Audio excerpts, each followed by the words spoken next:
Hello, I'm Gypsy Joe, your gypsy journalist from Kushti TV, and what have I got for you today? I have found a British light heavyweight that will beat Carl the Cobra Froch. Yes, and it's not Joe Calzaghe, and it's not John Conti. I have found a British light heavyweight that would have beaten him in fight of the century. Their styles would be ideal for a complete war. Yes, well, who's that other fighter you want to know? Of course, it would have been Fearless Freddie Mills. Let me explain why this would have been fight of the century and a classic British fight, and why I think Fearless Freddie would have just done Carl the Cobra in this cracker. Let's take a look at the early life of Carl the Cobra Froch. Yes, he's the son of a Polish father and English mother. Yes, wanted to be a footballer when he was early on. Nothing wrong with wanting to be a footballer. Wanted to play for Notts Forest, dreamed as a youngster to play for Forest.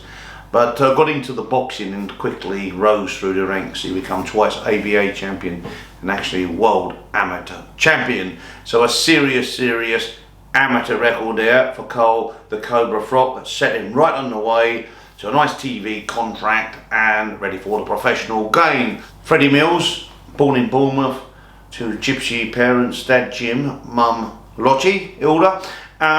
His dad Jim was a scrap metal dealer, Totter. So he's quite different starts. He had no amateur experience, or hardly, Freddie Mills. He got his first pair of boxing gloves at the age of 11. He used to spar with his older brother Charlie, and was doing as a milk boy out and on the milk round. It just so happened that the milkman's brother was a Welsh professional champion, and he owned in on Freddie's skills some. So he got him ready, and he dreamed of being a boxer. He actually twisted his mum's arm, if you like. She eventually agreed to let him try it out if he liked it, and he had 3 just novice fights in which he won a competition as an amateur. And then he applied his trade on the boxing booths. So totally different, no amateur experience hardly. I think three 1 minute rounds actually, the novice competition, which he won, and then to the boxing booth. So a different type of style. Anyway, both turned professional. Now let's have a look at their professional careers and their style. Yeah, so when we move on to their styles, let's look at Carl the Cobra Froch. He's actually a throwback fighter. He's a throwback fighter in as much as he could really be straight in the Freddie Mills era. This is what makes it such a fascinating matchup for me, right? If you look at him, he leads low. He sort of slightly tucks behind his right shoulder a little bit, but he leaves no defence at all in his left hand. He's just waiting to pounce an attack with 2 hands. Yeah.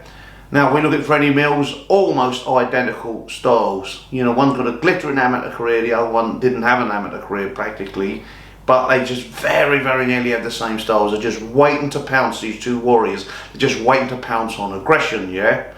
And I think the Cobra's best shot was probably his right uppercut. It was a cracking shot, as where Freddie Mills, the difference here was a very fast left hook. Of course, they were both champions of the world. The Cobra did it when there was 4 titles in one weight, but he'd done it on numerous occasions, and Freddie Mills done it when there was just 1 division, 1 title in 1 weight.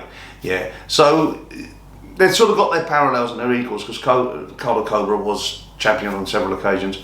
Yeah, and so no denying that. They both achieved this great thing of being champion of the world. And what else they got really in common? And when you see here, we can take a look at Carl the Cobra Froch hitting the deck heavily, yeah, on more than 1 occasion. And the mark of a great champion is they can get off the deck and win, which is what Carl the Cobra's done.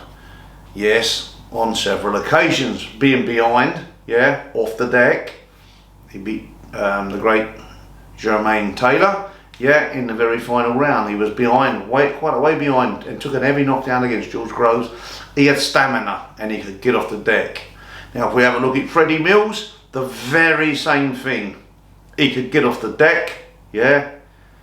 He's done it on numerous occasions. He was noted for being able to take a severe amount of punishment and continuing on to win. So a man too that could get off the deck and do the business. Another mark of a great champion. What else finally they had in common was they were spiteful finishers, yeah. Carl the Cobra Froch could finish. Once he sensed the finish, there was no let up. Just as the same for Fearless Freddie Mills. Yeah, no let up. As you can see, both of these opponents, when they smell blood, they finish the business.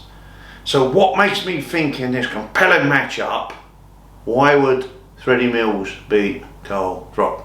The reason I think Freddie would edge this fight of the century would be that he started a little faster, yeah, than Carl the Cobra Froch. And he had equal stamina. See, where Froch is caught up with opponents when they've just wore out, Freddie was a 15-round fighter.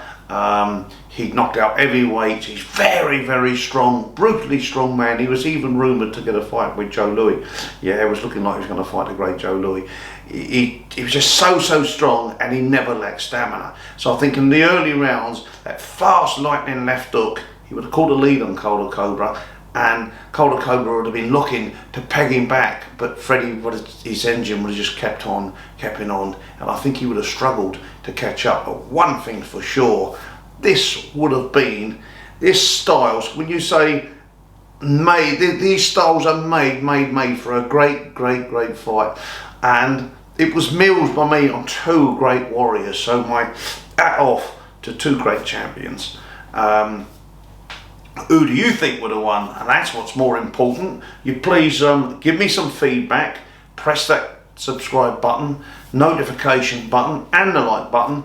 And please feedback. Who do you think would have won this great matchup in what I think seriously would have been fight of the century? Just before I turn off, I'd like to wish my mate Joey Knight from Joey Knight Boxing Podcast, friends of True Geordie, is fighting out on the Misfits on Saturday in the USA. He made his journey out today. So good luck to Joey Knight, a friend of mine, and thanks for tuning in.